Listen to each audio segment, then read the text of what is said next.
दोस्तों, doctor Sanjay Sharma, interventional pain physician. आज का जो मेरा चर्चा का विषय है क्रॉनिक लो बैक पेन।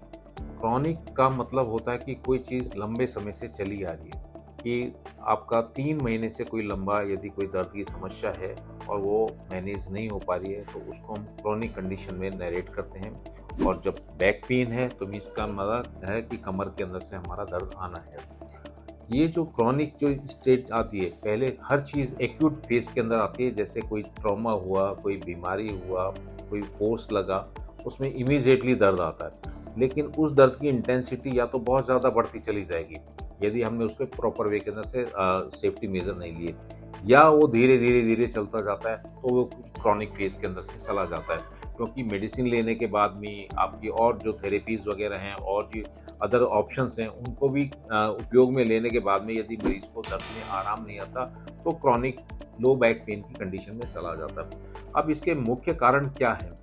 जो क्रॉनिक पेन होता है, वो हम अपनी इग्नोरेंस के कारण, या जो ट्रीटमेंट पार्ट है वो प्रॉपर वे के अंदर से एड्रेस नहीं हो रहा है, उसके कारण उसको आराम नहीं आ रहा है, तो वो डिफरेंट ऑप्शंस को चॉइस करता चला जाता है।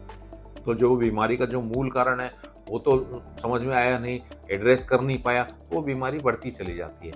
तीसरा चीज़ ये है कि हमें कुछ सेफ्टी प्रिकॉशन बताए जाते हैं, है ना? या हमें मेडिसिन बताई जाती है, हम उसका उपयोग प्रॉपर वे में नहीं करते हैं। सेफ्टी प्रिकॉशन बताया कि आप आराम कीजिए, या आप एक्सरसाइज कीजिए, या और मैन्युअल्स बताएँ, आप उनको प्रॉपर वे के अंदर से फॉलो नहीं करते, तो ये भी एक बड़ा क्रॉनिक पेन का कारण है। या कुछ ऐसी बीमारियाँ होती हैं कि जिनको हम हल्के के अंदर से समझ जाते हैं कि एक कमर दर्द है, और प्रॉब्लम होती है।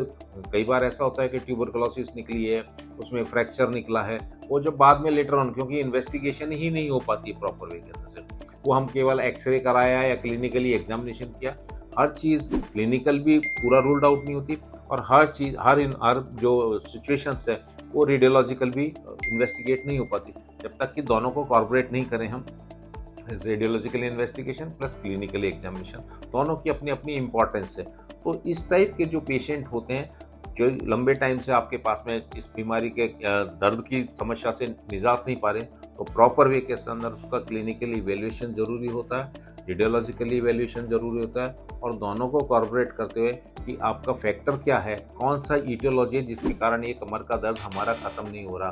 तो जो कंसर्निंग डॉक्टर है वो देखेगा कि कोई मैकेनिकल प्रॉब्लम तो नहीं है, फिजियोलॉजिकल प्रॉब्लम तो नहीं है, एनाटॉमिकल प्रॉब्लम तो नहीं है, कोई क्रॉनिक डिसऑर्डर तो नहीं आ रहा है इस चीज़ के अंदर से, कोई ट्यूबरकुलोसिस आ रहा हो, कोई कैंसर आ रहा हो, कोई फ्रैक्चर आ रहा हो, कोई जॉइंट का ट्रॉमा हुआ हो। तो इन सब चीज़ों को मद्देनज़र रखते हुए हमें देखना चाहिए कि हमारी जो कमर दर्द का कारण है, जो क्रॉनिक लो बैक पेन है, पहले उसके कारण को समझें, फिर उसका प्रॉपर वे के अंदर से डायग्नोसिस करके फिर उसके ट्रीटमेंट पार्ट पर जाते हैं। ट्रीटमेंट पार्ट पे तो जो भी ऑप्शन आती हैं, पहला पार्ट आता है कि आपका रेस्ट आना या एक्सरसाइज कराना, ये आपका डॉक्टर डिसाइड करेगा।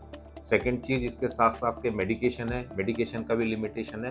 उन मेडिसिन से पेशेंट को एनाल्जेसिक होती है, मसल रिलैक्सेंट होता है, और कुछ मसाज वगैरह होती है, वो अपने डॉक्टर अपने हिसाब के साथ में कर देता है। इसके बावजूद भी यदि उसको आराम नहीं आ रहा है, पेशेंट को 3 महीना हो गया, 4 महीना हो गया, 6 महीना हो गया, तो फिर वो कंसर्निंग डॉक्टर के पास में जाता है। तो इसका एक ऑप्शन निकलता है कि वो क्वालिफाइड पेन फिजिशियन के पास में जाए, और वो उससे संबंधित पहले जो जो दर्द की समस्या है उसको आइडेंटिफाई करे, और उसी के अकॉर्डिंगली उसको नॉन सर्जिकल ऑप्शन पे जाए। यदि नॉन सर्जिकल ऑप्शन में बहुत सारी टेक्निक्स होती हैं हमारी, जैसे डायग्नोस्टिक ब्लॉक लगता है, उसको कन्फर्मेशन करने के बाद में हम रेडियो फ्रिक्वेंसी एब्लेशन होता है, प्रोलोथेरेपी होती है, न्यूरो स्टिमुलेशन होता है ना? ये काफ़ी सारी टेक्निक्स हैं जिनसे हम इस समस्या का काफ़ी हद तक बिना किसी ऑपरेशन के, बिना किसी चीर-फाड़ के हम उसका परमानेंट सॉल्यूशन दे सकते हैं। और इसके बावजूद भी यदि पेशेंट को दर्द में आराम नहीं आ रहा है, तो एक क्वालिफाइड न्यूरोसर्जन है, वो आप उसकी एनालिसिस करेगा उस चीज़ के अंदर से कि क्या प्रॉब्लम आ रही है। न्यूरोफिजिशियन है, ऑर्थोपेडिक सर्जन है, फिजियाट्रिस्ट है, ये सब इसी सब्जेक्ट के डॉक्टर्स होते हैं, जो आपकी प्रॉपर वे के अंदर से आपको सही दिशा में बता सकते हैं कि आपकी इस बीमारी का इसका जो मर्ज़ है, इसका परमानेंट इलाज ये है। Thank you.